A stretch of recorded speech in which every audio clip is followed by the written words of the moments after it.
This morning we're going to make sourdough discard lemon blueberry bread. I have sourdough bread in the process and extra time, and so I wanted to go ahead. I also have all these ingredients, so I wanted to go ahead and give this bread a try. I found a recipe last night, so let's get going.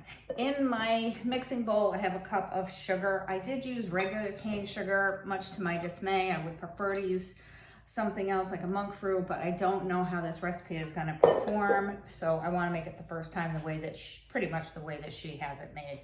So we have the cup of cane sugar. I have a large lemon juiced. I have the juice of this lemon here. That's going in. Plus I have the zest of that lemon that's going in as well. Also have, to watch this recipe here, a half a stick of butter, or 1 stick of butter, half a cup melted and cooled. So that is going inside of my mixing bowl, and then we are going to beat this for about 1 minute. I don't really feel that this has to be done in the mixer, so I'm gonna just go ahead and get this mixed, because she's not saying to any period, you know, to get it to a certain point. She says just to mix it for about a minute. Okay, so I mixed it and it just looks like that. And now we are going to add 3 eggs.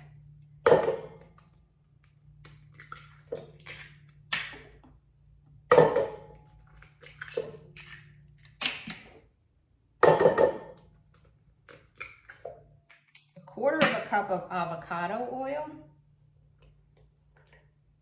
a teaspoon of vanilla extract,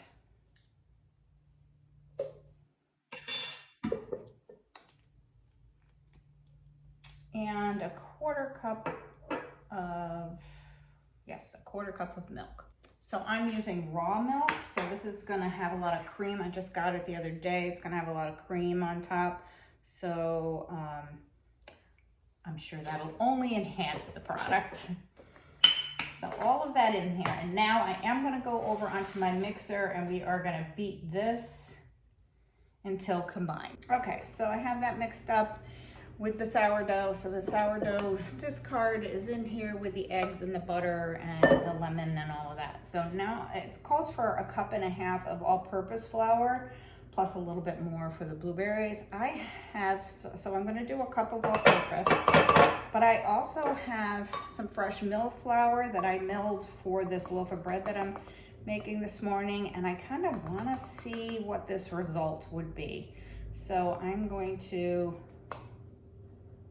just use 1/2 cup of the fresh mill flour. Now, typically when you're milling your own flour, you need more liquid. So I'm gonna have to play that by ear and see how that goes, how it looks. If it gets dry, I'll just add a little bit more milk to it. So we need a teaspoon of salt and a teaspoon of baking powder. So this is the powder and this is the salt. We're just gonna mix that together.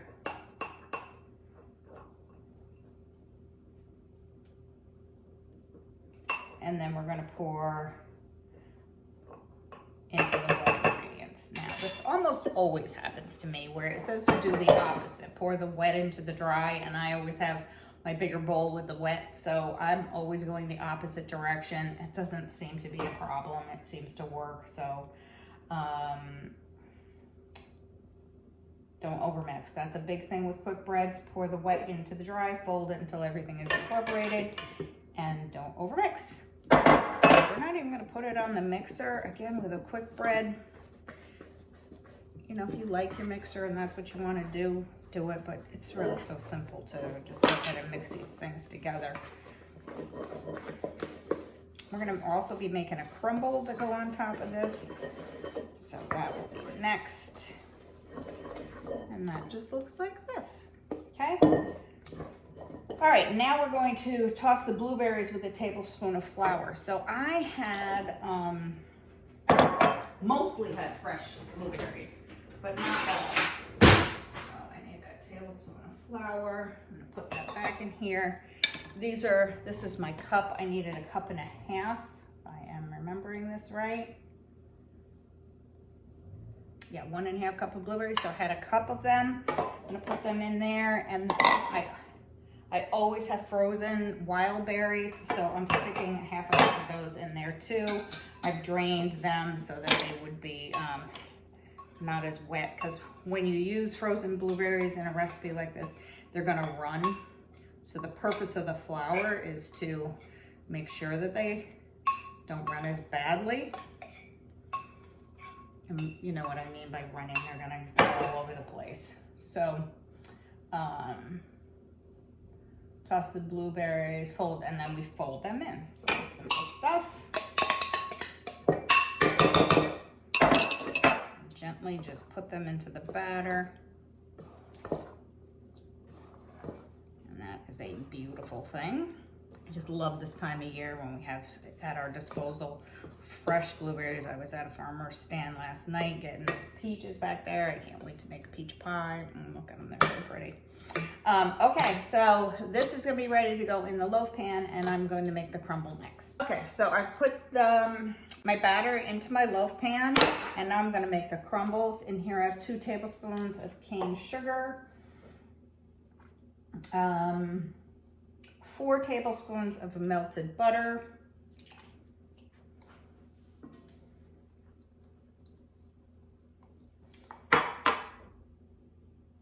this is a half a cup of flour. It's mostly all purpose, but again, I added a little bit of that freshly milled flour because I'm really interested in seeing how that is going to affect things. In my sourdough baking, it definitely did affect things immensely. I mean, it's much more dry because it's got all the germ and all the wheat and all the good stuff in there. So I'm really still working that out from my sourdough perspective. But I know you can also use it in quick breads. You typically, I think you're supposed to use hard wheat, milled hard wheat, and that's soft wheat. So we're just gonna see, you know, how bad could it be? All right, so this looks like this. I've made a coffee cake with something like this. So you really just have to take the little pieces of it and turn it into a crumble and put it across the top of the bread. This is going to be so yummy. I already can tell. I love blueberry and lemon together. I make a fresh blueberry pie that you don't bake.